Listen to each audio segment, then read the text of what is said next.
Hi, my name is Eva Bramesco, and I'm the Associate Director of Admissions here at Mason. And I'm here to talk to you today about the Honors College.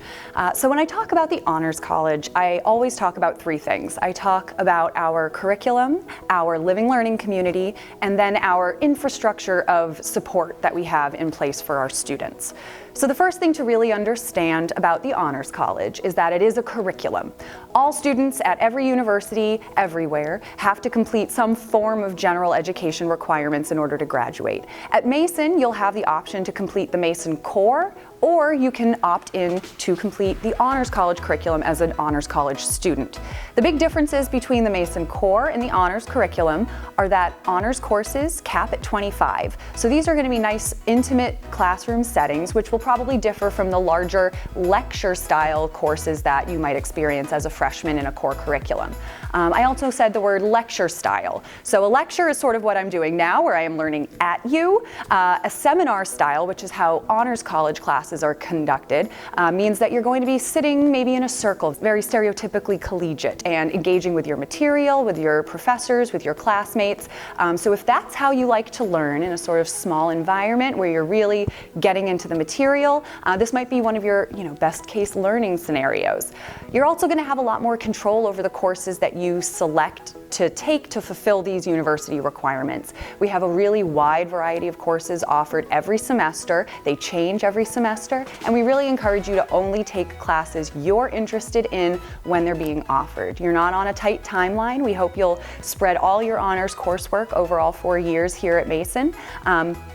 But we think that if you're in a classroom with a faculty who's teaching the thing they're most excited about, and you're excited about it because you've chosen to be there, and it's in a setting designed to really let you dive into the material and get the most out of it, we think that that's probably a pretty good fit for a lot of you. There is one instance where we say you have to take this class and you have to take it now, and that's freshman year, fall semester.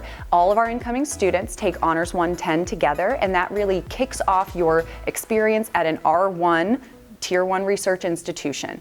We're preparing you in your very first semester to create research proposals, conduct research, use all of the resources available for you on campus, and then give you practice at presenting that research at our culminating end of the semester symposium. Our students find themselves conducting research under faculty, independently here on campus, on other campuses, in labs on this campus or other campuses, or out in the community. Our students are really able to do a lot with research and the opportunities here and elsewhere in academia because they get this preparation right in the first semester. And research is for everyone. It's knowledge building and problem solving, and every honors student has a path towards research regardless of major. That's a little bit about the curriculum. I mentioned that the second thing I always talk about when I talk about the Honors College is our living learning community. All Honors College students are able, at least in their freshman year, to choose to live in the Honors Living Learning community. Our freshman LLC is the largest one on campus. Most Honors College freshmen will choose to live in Honors housing. We have you right among our other freshmen. We have 2 freshman neighborhoods, and in one of them, the Commons, 3 of the buildings are just for honors students. So we don't have you in a dark tower on the edge of campus. We've got you right in the mix with everybody else, and upstairs and downstairs you'll have other students that you share the Honors College in common with. We do a lot of fun programming throughout the year through the Living Learning community, which can include programming in the residence halls. We have faculty that will come and do a little cooking session with our students in Hanover Hall, which is our common space in the Commons. We will also host guest lecture series, trips off campus. So all of these programs and activities are available to every student in the Honors College. Every student is a member of our Living Learning community, whether or not they are living with us in the Living Learning community. And all of this is available to every student, and we hope that they do take advantage of that. In addition to the fun programming we do, the Living Learning communities also become not just a social community, but also a community of practice. Because students are all taking a common class together in the fall semester, and because because they are all moving through honors courses together, that work can come back to the residence halls. It's really wonderful to see familiar faces from down the hall when you're in class, and students can then collaborate around work. If everybody's writing their first draft for their research paper in Honors 110, it's not uncommon for there to be a paper editing party in the common room, and these are multidisciplinary learning environments. So I could be an engineering major living next to a history major and a dance major on my other side, and each of us have a different eye to bring to any assignment or any question, and our students are able to collaborate and tackle learning in a challenge-based setting in the classroom and in their living communities. The third thing that I talk about when I talk about the Honors College is our infrastructure of support for our students. Every Honors College student has an additional advisor housed in the Honors College. If I'm a biology major, I will absolutely be able to receive advising from the College of Science, and that gives me timely and accurate information about which classes I should be taking in the right order. Are we still on track for the timeline that we are aiming for? But in the Honors College, because this is a smaller subset of the university, our advisors have the ability to really slow down a conversation and ask the why and the, what interests you about this kind of question. We also have a dedicated student support specialist who is almost like an additional advisor who's there to help not with specific academic related questions, but with your first year transition, study skills, maybe something's going on at home or in your life that maybe is coming into the classroom with you and you need someone to talk to about that, or to work on some strategies, or to just be more familiar with the resources available to you on campus. And we have a person specifically dedicated to reaching out to students who might be in need of some of that sort of guidance, and who's also, of course, available to any student who reaches out themselves. And so Mason is a big place, and there's a lot of opportunity and a lot going on, and we send a lot of emails, but sometimes things can slip by you. So it's really excellent to have a person who is keeping their eyes out for things that they know would be excellent for you and making recommendations and suggestions based on that information. We also house the university's Office of Fellowships, which is dedicated to identifying and preparing students to apply for really competitive fellowships and scholarship programs, things you may have heard of like Rhodes, Truman, Fulbright Fellows.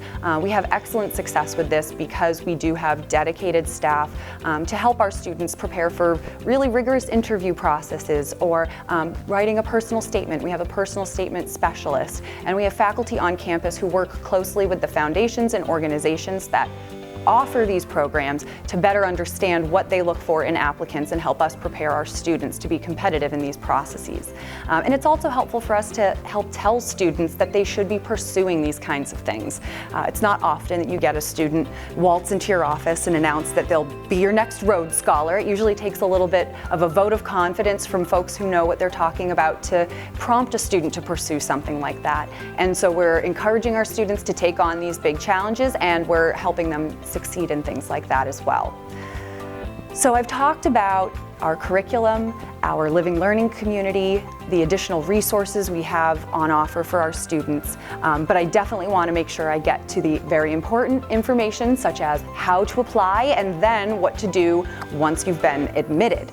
To apply to the Honors College, you do have to let us know that you would like to apply. As you are filling out your application, either the Mason application or the Common App, we don't have a preference, you will be asked if you would like to apply to the Honors College. Simply answer yes to that question and your essay prompt options will appear. You'll have two choices. You only need to answer one question, and it's not a question asking you to define yourself or explain who you are in just a few hundred words. This is a question more focused on what's on your mind, what interests you, and what makes you curious, because ultimately those are the kinds of students I'm looking for in admitting students to the Honors College. So when we receive an application from you, it will include your honors essay. That's how we know you are an honors applicant. You will be reviewed for admission to the university first, and then if you're admitted to Mason, you'll progress to Honors College review, and we will look at everything you have submitted in your application package. It's an extremely holistic review. As I said, I'm looking for driven, curious students who are going to get to this campus and gobble up everything good that we have offered to you all. And so if this sounds exciting and interesting to you and it sounds like how you'd like to learn, then I encourage you to apply. We do not have minimum required GPAs or test scores for application. I want to see an application from you if this sounds like your thing. For students who have applied, been admitted, and now have a decision to make, you all have until the national candidates reply date. And if you have decided, however, before that date that you would like to commit to Mason, you can log into your portal and submit your enrollment deposit at any time. After you've done that, you will eventually be able to register for an orientation date. There is one orientation for Honors College students, and that is the date you will be offered when you go to register. If that date doesn't work for you, that's totally fine. Just reach out to the orientation office and they will open up other dates for you. Honors College students get priority class registration, and so you will receive an email from the Honors College with instructions about how to build a sample schedule, submit it for approval, and register remotely towards the end of May. We'll have you all registered before you even get here for orientation, and then you can just focus on familiarizing yourself with campus, making new friends, and getting the lay of the land. After orientation, it's pretty much just waiting until move-in, and we are so excited to welcome you all here at the end of August. If you have any questions, I would highly recommend visiting the Honors College website. A lot of the frequently asked questions that I get, such as, what kind of credit am I going to receive for AP, IB, or dual enrollment courses? Or what if I just learned about the Honors College and didn't apply by the original deadline? You can answer all of those questions on our website, and you can peruse some of our sample course offerings and get to know some of our faculty and former students as well. So with that, I am so excited to continue getting to know you as applicants, as admitted students, and most importantly, as future patriots. Please don't hesitate to reach out to the Office of Admissions with additional questions, and I hope to see an application from you soon or to be welcoming you to campus as a student.